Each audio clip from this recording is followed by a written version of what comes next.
Hi, this is Jundo. Welcome to Tree Leaf. I'm going to say something that maybe does not get emphasized enough when people talk about shikantaza. They talk about how when we're sitting, it's just natural that thoughts comes, emotions come. Sometimes we get tangled in thoughts, and we should let them go. Return to the breath. Return to the posture or spacious awareness. And then more thoughts come, more emotions. It's a natural thing. And we return to the breath.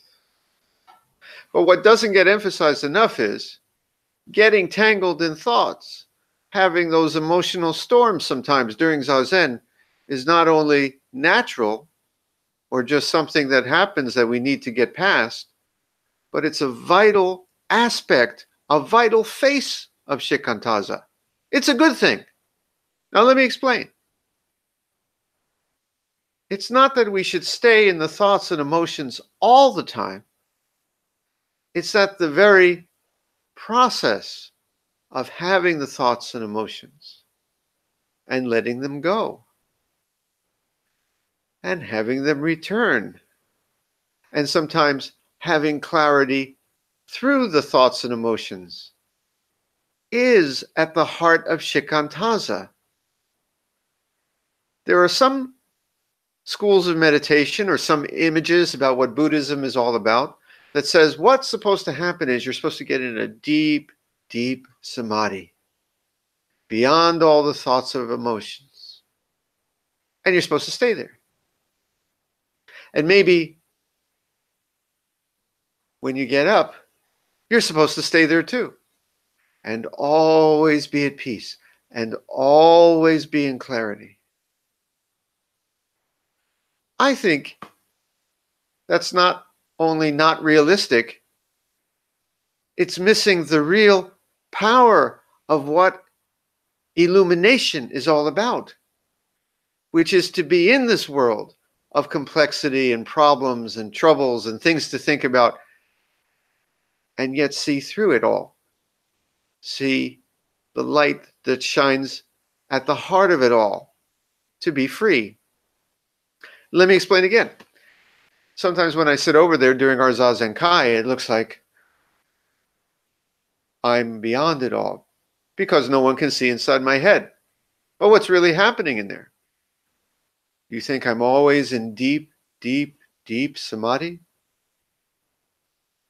Sometimes.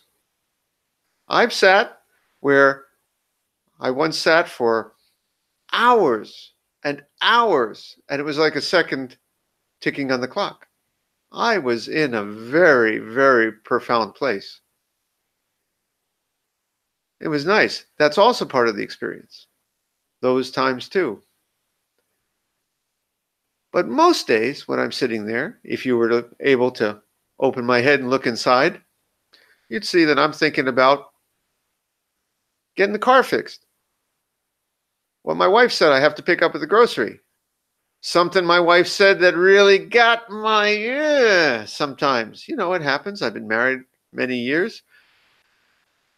Don't think that everything in the Cohen household is any better than anyone's household. We have our up days and down days. I got a teenager. I got problems in my life. The economy's not so good. Had cancer about a year ago. Sometimes my head is filled with thoughts and emotions. Do I want to be the kind of a person that's always beyond all that? In fact, yes. There's a way in shikantaza to be beyond all that. Or a better way to say it is beyond all that, even when you're sometimes right smack in the middle of all that. I was lying in my hospital bed in the cancer ward. I was scared. I had surgery the next day. This is what my book is about that's coming out this year. Part of it. And I would lie there with fear and worries. What's going to happen to my family? What's going to happen with me? Who's going to pay these bills? Blah, blah, blah, blah, blah, blah. And then suddenly, clarity.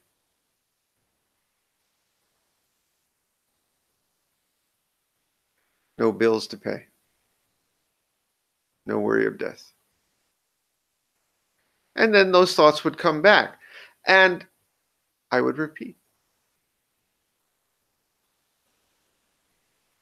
I don't think a human being can or should be any other way.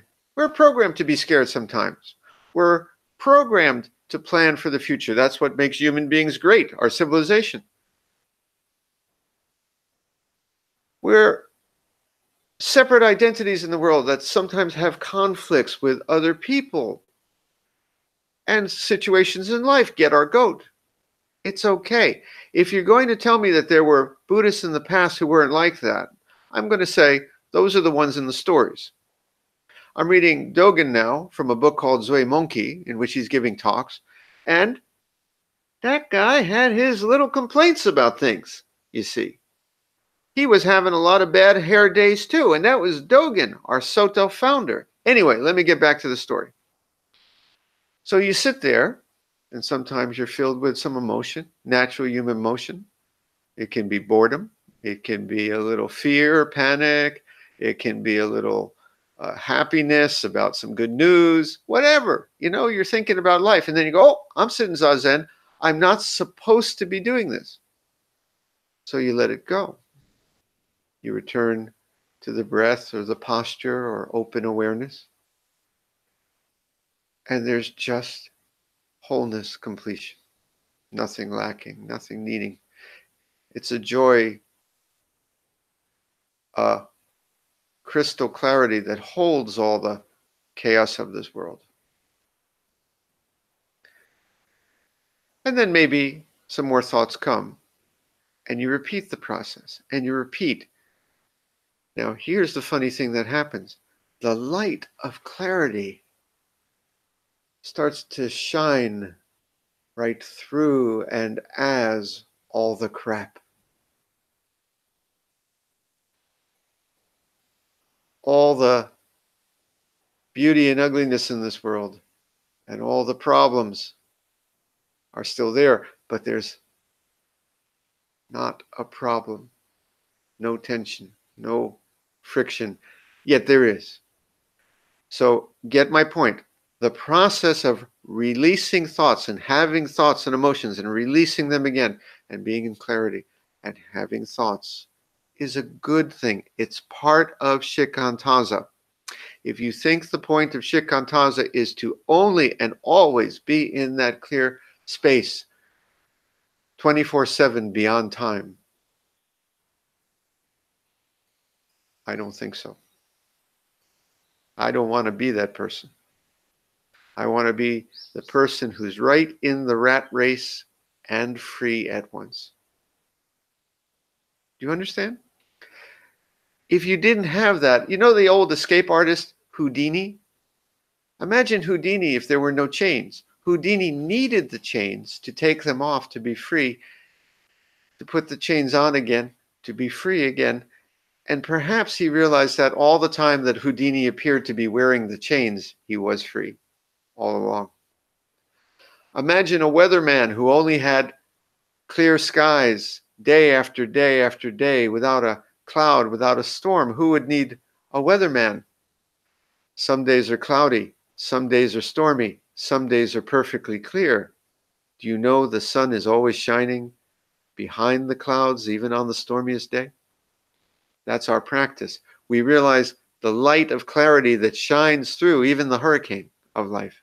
You understand? If you were a boxer who never got hit, never got really socked in the face, why would you be a boxer? You'd just be standing there in the ring. Life sometimes socks us right in the jaw, you know?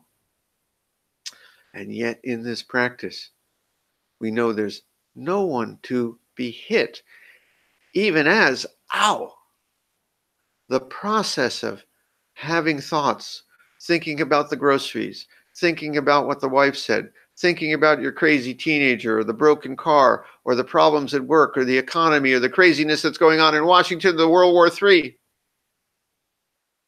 and letting it go. And coming back again to all the stuff, letting it go. And finding that the letting go and the stuff are one all along is shikantaza. Now, a final note. People say, well, you said this is the process. I thought there is no goal, there is no process. The process is to realize in that clarity that there was nothing more to attain. It was all right here. So it is goalless, you see. And we sit, shikantaza, in a circle where, as all this is going on here and the body is sitting in the posture, we have a feeling deep in our bones that sitting itself is just good. Sitting itself is sacred and complete. Chaotic zazen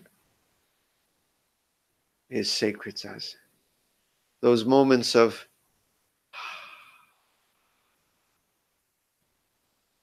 sacred zazen. Those moments of light, sacred zazen. Those moments of darkness, complete zazen. Those moments of feeling boredom, wondrous zazen. Those moments of feeling perfect stillness and peace, excellent zazen. Those moments of feeling that life is just getting here for a second, lovely zazen. You understand? Zazen, by being zazen, is perfectly whole and complete. So the thoughts come, let them go. Thoughts come, let them go. Find the light that is life, that is the crap, that is all the thoughts and emotions. It's not two, my friend. Okay. Let's sit.